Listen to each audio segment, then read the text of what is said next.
Hello everyone. Welcome to the channel English Classes. I am Dr. Sharada, here to help you learn English.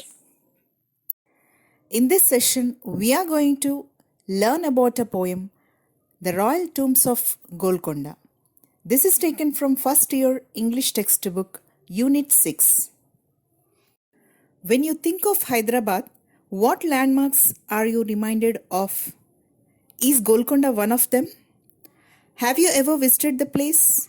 Yes, that was the place from which several kings ruled the state. Now, let us read on to find the images of Golconda which comes to your mind. This poem is written by Sarojini Naidu, one of the most illustrious daughters of India, who was born in Hyderabad to Bengali parents.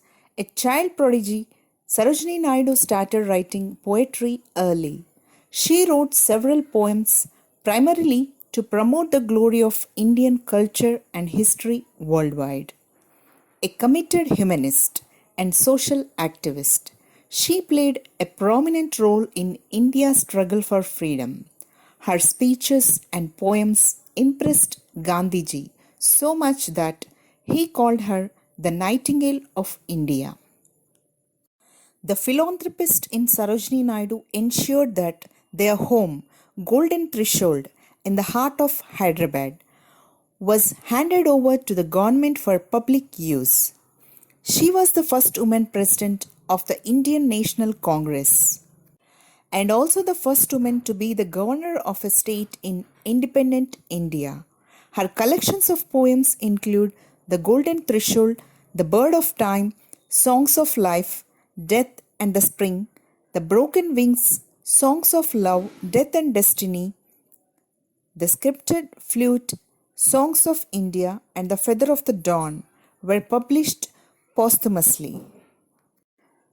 The poem describes the tombs of 7 Qutb Shahi rulers, situated about 2 kilometers from Golconda Fort. These tombs are set amidst the beautifully laid out gardens of Ibrahim Bagh. Every arch, dome, and gallery in these tombs is a gem of Qutb Shahi architecture set in a perfect picture, serene surroundings. Sarojini Naidu picturizes the valor, gallantry, and beauty of the kings and the queens of a bygone era, which these monuments symbolize. Now, let us get into the poem. Stanza 1.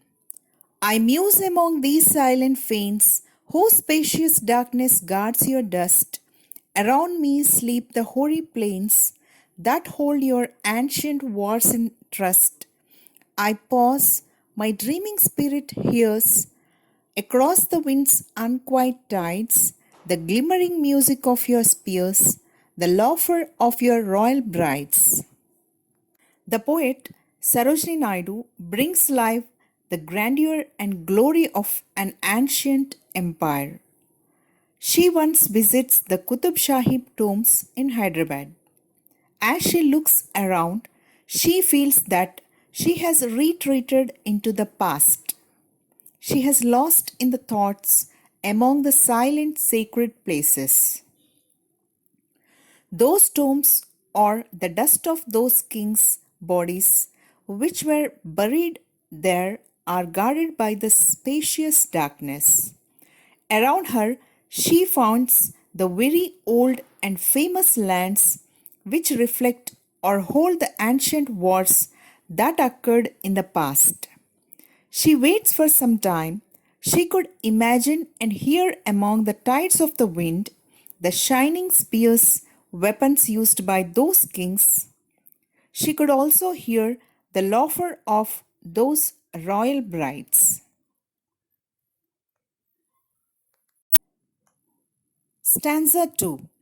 In vain, O kings, doth time aspire to make your names oblivion sport, while yonder hill wears like a tire the ruined grandeur of your fort. Though centuries falter and decline, your proven strongholds shall remain, embodied memories of your line, incarnate legends of your reign. She says that the time wishes to hide the things what happened long ago, but that try is in vain or not successful. Though the time tried to make forget the names and deeds of those kings, it could not. There stands a great fort on the hill which looks like a crown to that hill. Though hundreds of years have been passed and spoiled those constructions, still the great deeds of king generations still remain in memories. Those memories of legends, the kings of your reigns ruling that period, are alive on the incarnations on the tombs. Thus, the poet gets praises of the architecture of those tombs which reflect the ancient time and history. Stanza 3. O queens, in vain old fate decreed your flowers like bodies to the tomb. Death is in the truth the vital seed of your imperishable bloom. Each newborn ear the bulbuls sing their songs of your innocent loves. Your beauty wakens with the spring to kindle these pomegranate groves. According to the poet, due to the fate, those flower like or delicate bodies of those queens have gone into the tombs. To speak truly, death itself has important seed which makes possible to bring back your glory and will remain for a long time or will last long. Around those tombs, she finds the gardens where every new year the bird bulbuls sing their songs of reviving an old interest to make relive the love of those kings. Looking at the gardens, she reminds of the rebirth of those stories and memories of the emperors. Even the songs of the bulbuls bring life those stories of kings and queens. Now let us see the overall summary of the poem. In this poem, the Sarojini Naidu brings life the grandeur and glory of an ancient empire. She tries to immortalize the beauty of the Golconda fort through her verses.